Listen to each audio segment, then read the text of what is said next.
Hello বন্ধুরা, সবাই কেমন আছো? সোনালী বিশ্বাস ওয়াইটিতে তোমাদের সবাইকে ওয়েলকাম। আচ্ছা চলো তাহলে আজকে একটা নতুন টপিক নিয়ে ভিডিও করি। দেখতে পাচ্ছ আমার হাতে কি? হ্যাঁ, এটা সবাই জানো, বিউটি ব্লেন্ডার।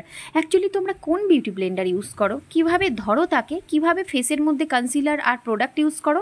বিউটি ব্লেন্ডার কি যে খুশিভাবেই ধরা যায়? যা খুশিভাবে তোমরা ধরো? না না, কখনোই সেভাবে ধরবে না। দেখো আমি যেভাবে ধরেছি, এই বিউটি ব্লেন্ডার কিন্তু ধরার নিয়ম এরকমই।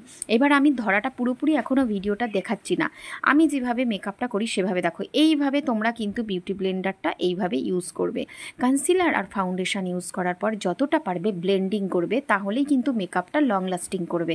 আর এটা আমি নিয়েছিলাম নায়কা থেকে, 4 পিস এসেছিল, তার মধ্যে একটা দিয়ে তোমাদেরকে ভিডিও করছি। কি যে ভালো এসেছি বন্ধুরা, তোমাদের কি বলবো, 200% গ্যারান্টি এটায় যে নায়কার মানে এত সুন্দর জিনিস দেয়, এত সুন্দর। আমার প্রত্যেকটা মেকআপ ক্রিম, কনসিলার প্যালেট থেকে শুরু করে সব কিন্তু নায়কা থেকে নিয়েছি। হ্যাঁ, দামটা অনেকটা বেশি, কিন্তু জিনিস কিন্তু কোয়ালিটিফুল, আর একটাও কিন্তু ধোঁকাবাজি না।